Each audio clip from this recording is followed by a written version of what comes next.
Hello, Steve White, Steve Arts 89. I was a Boy Scout once, literally. I'm sort of looking back over some things and feeling a bit nostalgic, and I sort of feel like I had a couple of stories to tell, and I just thought I may as well just do it now. It's my vlog, I can put whatever on there, it doesn't matter. It's, the secret diary of Stephen White. Okay, so I was a very difficult child, very lonely, very isolated. I very much kept to myself. I was very different. I was sick when I was a child, so I couldn't play sport, and then I hated sport. I resented it. I resented the whole institution, got quite political about it as I got older, and I found that I was an artist, and I was very insular because I'd spent a lot of time just working my work, and I knew on some level that I was gay and I was different. I didn't fit in, so I just kept to myself quite a bit, and my parents didn't really like it. They tried to encourage me to do things, and since they didn't think I would be good at sport, obviously, they encouraged me to join the Scouts because they thought it would be a group I could be a part of. I'd learn things, community, so forth, brotherhood, group work, stuff like that.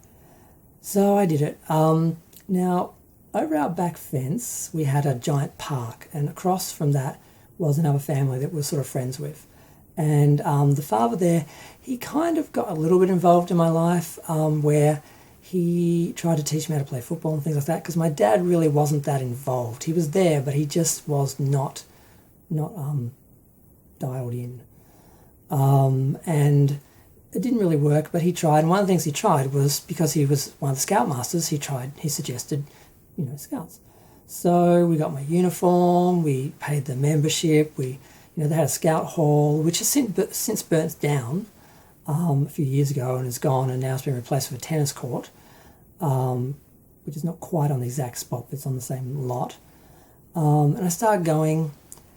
I didn't really enjoy it. I liked the uniform. I thought the hat was cute. I liked the shorts, and the whole procedure of having the uniform and putting on the little outfit and putting it all together, and sort of all that sort of worked on some level, but I didn't really feel connected when I was there. I was bullied by a couple of people, of course. There were people who, even though it was a different environment, it was the Scouts. Some of the people that I knew from school who still bullied me, who were a problem, they just, moved from one location to the other. And I had the same sort of problem in Scouts that I did at school.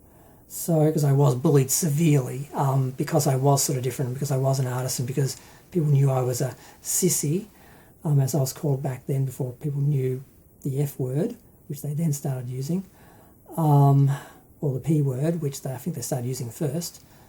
In the end, it came down to the fact that one of my favourite TV shows, which I won't mention because it dates the story, was on the same time as the weekly Scout meeting. And I was more upset about missing this TV show each week. I think it was Monday night, 8:30, I think, that I quit so I could watch the TV show.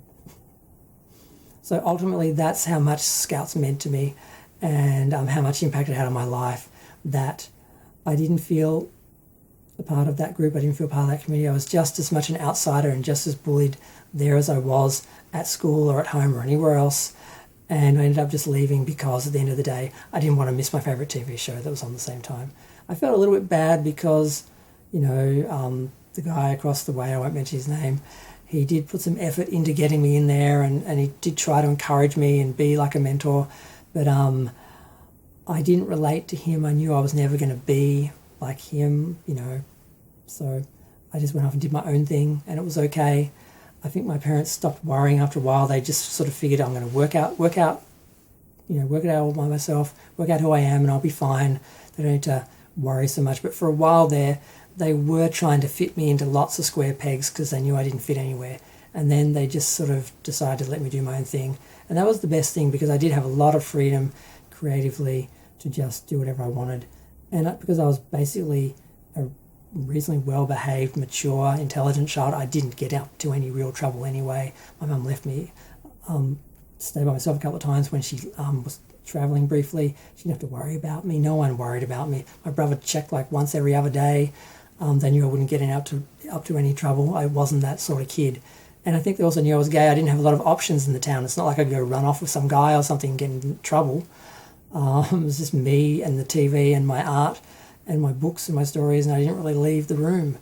So I just wanted to share my great adventure in Scouts.